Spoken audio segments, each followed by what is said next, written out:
We're here with the BP Hero. Got this new bat to test in here. Thanks Snacks for the bat here. We got the Easton Tantrum.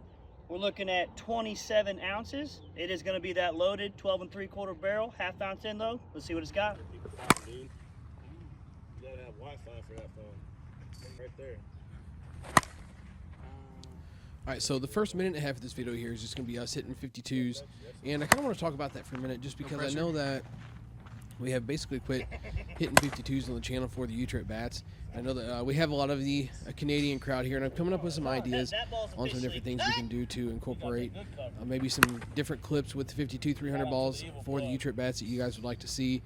Just this stuff that is needing reviewed these days is stuff that really needs to be broken in, so we're just kind of wasting our time hitting 52s. Is the main reason why we've kind of quit doing that. But for this bat here particularly, I wanted to make sure and get some 52 300 swings in here because this is one that's getting attention on every level, whether it's the upper guys, the lower guys, whether it's the American guys or the Canadian guys. This thing is getting attention from every spectrum of softball right now. So I wanted to make sure I did incorporate these in here. I know the guys were kind of frustrated because they just wanted to start daddy hacking. So this is definitely an anomaly in the spectrum of stuff that is needing to be broke in. This one clearly didn't need to be, but nonetheless, I said all that to say, trying to figure out ways to get that stuff back into the content for you guys, maybe even make some different content for the Canadian crowd and the 52s, because while most of us can still get a conclusion of a bat off of hitting other stuff, some of the guys want to see us hitting 52s with this stuff, so we're going to figure out a way to get it in for you. We are very excited to be out here hitting this Easton Tantrum one piece, and like Dylan said, big thanks to Snacks for picking this up so we could check it out for you guys. These are available at headbangersports.com. If you would like to get one, you can reach out to me or any other Headbanger rep, and we can get you going with one of these while supplies last, because they are flying off the shelves right now. That seriously might have been 380.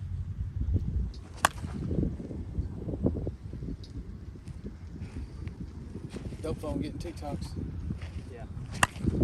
It was wicked hot on this day. It was about 100 degrees most of the day. Got down to about 90 for us to hit BP. Kind of got overcast a little bit. Breeze swirling around. Actually at our backs for a little bit of this video. So do keep some of these distance claims in mind here. I say distance claims like I'm putting up distances. I'm not, and I've talked about that. But you can very clearly see that we're having no issue getting good distance out of this thing. But I'm talking like maybe 5 miles an hour tops. It's not like we had anything gusting in our backs. It was aiding us in another 20 or 30 feet that we usually wouldn't see. It was just a change of pace. It was something kind of nice. So I wanted to make sure that I mentioned the wind is actually at our freaking backs for one. Once we get done with the 52s, we moved into a mix of Deadly Thunder Z and Pro-Ms, as well as Evil BP Rockets. And after about the 152s we got in, and then the almost 200 hard balls, we ended this video. This was going to be a full review. It's going to start brand new in the wrapper and end with about 300 swings on it. So this particular model is offered in 25 through 27 ounce, this one being a 27. And with the half ounce of end load, I didn't feel like this was something that swung necessarily heavy or light or anything like that. I felt like it was pretty much true to weight. The one thing that was a little bit different to me in terms of how I felt this thing swung was the barrel itself. The barrel is a 12 3/4 inch barrel. And I have just traditionally always known Easton's to have a 12-inch barrel, like the Wegmans and stuff like that from back in the day. You know, from basically 2012 until they stopped making the Wegman line. They had super smooth weighting. The barrel was short, quick, really snappy through the zone.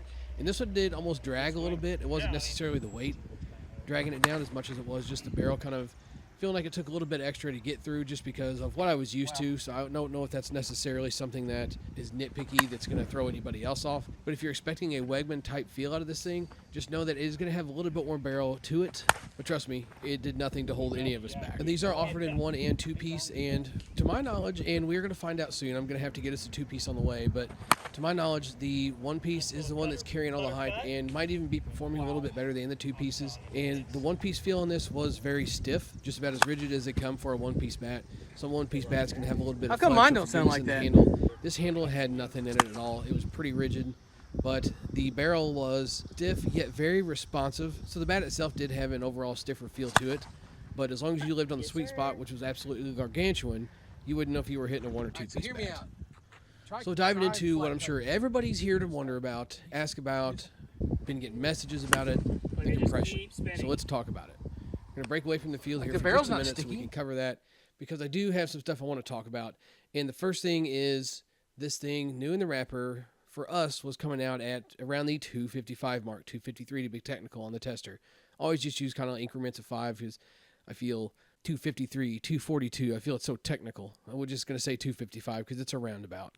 And then with the 60 swings that we put on this before we got started with the hard stuff, it was basically on the line. 242 technically on the chart, but let's just say 240 because 2 pounds of compression isn't going to mean a whole lot when you've already dropped 10 from hitting 60, 52, 300 balls.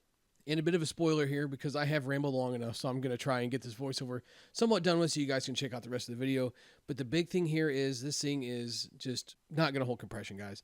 Here it is after, we'll say 250-ish is what we're going to go with for a swing count. I don't have a technical count on the softballs that I have. As you know, each bag holds about 100, and I've got about 152s. So we had one more round each left to take after we took this clip. So I'm going to guess we had about 50 balls left. So we're going to say 152s, 150 hard stuff, and this is what we're looking at compression-wise. And then after we got done with it completely, here's what it was at. And kind of one of the things that somebody brought up to me a while back, and it's kind of like held true to me a little bit, but at the same time, I looked at it the same way as I did compression with the 220s, is why review a bat below 240 when 240 is standard? But at the same time, how many freaking ballparks do you go to where 240 is not the held standard? It's the stamped standard, but there's not compression testing at 90% of the tournaments and leagues around the country. So while it does matter, it doesn't at the same time. I do think it's kind of dumb that we went through all of this stamp change and all the standards, and I don't care about money. Nobody even bring it up. That's not what it was about. We went through all this stuff to try and change the standard and make bats hold compression, and now this is what we're dealing with. This isn't the only company that's doing it either. So while frustrating, at the same time, it's really irrelevant because even guys that play in the conference and have their bats tested go play league and can swing something like this if they want to. So it's just a measure of durability. It's a measure of meeting standard. Because let's say this video gets 5,000 views, for a majority of those 5,000 players, and I'm talking like 4,500 of them, compression testing does not matter. But we do try and hold the rest of the bats to the standard, so for it to not be at that standard does definitely give it a bit of a knock here, but it really ends there. Because this is one of those bats that, as much as you want to deny it, as much as you don't want to acknowledge it, as much as you might not be an Easton fan, or as much as you might be stuck on one brand, this bat was absolutely absurd in every sense of the word. The performance you're seeing right out of the wrapper with the 52, 300 balls, clear down to what you're seeing out of it with the hard stuff too. The biggest thing to me wasn't necessarily that it set itself apart in performance. Definitely, no question, top tier performance. But I didn't feel like it was performance that exceeds anything else necessarily. The biggest thing that jumped out to me with this bat was the fact that it was just the whole thing performed that way. That's the more mind-blowing thing to me. It's like you hit a barrel on a sweet spot and you're consistent with it, you always get that good result. Well, you got that good result every single time with this thing. So where occasionally you might hit a ball, we'll just throw out a number and say 350. You know, you might hit 1 out of 10, 350 when you're hitting home runs. Now you're hitting 8 out of 10, 350. It was absolutely insane. You could not miss. The performance was wide open. Yes, it's failing compression. I don't care about that factor because it was doing this performance right out of the wrapper. So I'm not going to hold the compression thing against it too much, just simply for the fact that, like I said, the majority of us don't have to deal with that problem. Probably the only thing that I would ever change about this bat would be the fact that I wish the barrel was a little bit smoother through the zone. Maybe they decided to go with a little bit bigger of a barrel to give it some more sweet spot. Like I'm not real big into the bat engineering stuff. Wish I was. Or could talk to somebody that was. Hint, hint, wink, wink, if you know anybody. But I was interested to see that this was a 12 3/4 inch barrel when traditionally the Eastons have been a 12 inch. But if that's the only thing you have to pick on out of all the things you can choose to be about with a bat, then I think that this thing is got to be a no-brainer. And I know that we've been really on one lately with all of these really good bats, but it's just a good time to review bats right now, I guess, because we had the Freak 9R that was probably one of the best bats that I'm going to swing all year. We had the Headbanger Sports exclusive Genesis Vice that is probably right there with the Freak 9R. And then this thing here is damn near on another level, just because of how easy it is to hit a ball hard with it. The hype is real. I'll say that, but the hype is real, but take it with a grain of salt. Cue some Salt Bay for me. But all in all, this is your full review of the Easton Tantrum one-piece 12.75-inch barrel end-loaded model. Big thanks to Snacks for getting this for us. This guy's been a huge help on the channel. Big thanks to Headbanger Sports for making these available so we can get a good price on one. If you need one of these, be sure and hit me up while supplies last. And stay tuned to the end of the video too. We had a ton of swings from this thing because we filmed every swing. So there's going to be a good bit of swings at the end of the video that I wanted to kind of get out of the way just so we could kind of watch this thing through its stages. So there's going to be a handful of extra credit swings at the end of the video, so be sure to check those out if you want to. That's it now for this one, guys. Swing hard in case you hit it.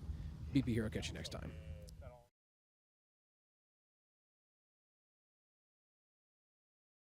All right, so there are times where we end up getting enough swings for a video and I guess just kind of get lost in the sauce, you might say, and end up with way more swings than we need for a video. So I end up cutting a bunch of good swings out and not just really giving the guys that put in those swings the credit they deserve sometimes. So I'm thinking about doing something like this, maybe like a shorter review and then kind of putting bonus swings in at the end, the stuff that got cut out, or just maybe things I'm trying to illustrate or whatever else. But let me know if you guys like something like this. This isn't like behind the scenes. This isn't like best swings ever. This isn't the best swings of the video. Honestly, the best swings of the video are in the video because part of reviewing a bat is showing what you are capable of with it at your best when it's at its best. But I wanted these swings to go somewhere where people could still see them. These guys put in the work. They want to see their swings, and I want to see their swings, and I'm sure you guys do too. Some people just enjoy watching softball content as well. So let me know if you want to see stuff like this at the end of the videos. I can kind of maybe start doing stuff like this when I end up with too many swings for an actual review, or I can even put them off in their own separate video. It's whatever you guys want is whatever I'll do with content like this. So let me know in the comments down below after you've already commented on it about what you think of the Easton Tantrum and if you swung one. So that's it for now. Check out the swings. See you nerds later. I didn't even make the other field.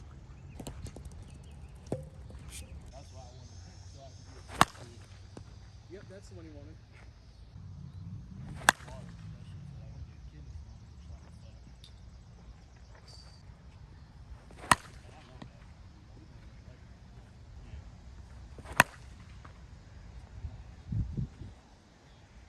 Oh, and real quick, I didn't call you guys mother truckers one single time in this video. Mother truckers. So that's why I got out of the mentality of middle backside all the time. I just go through the intent to pull the ball. Yeah, he's the only one swinging. Dude. Oh man.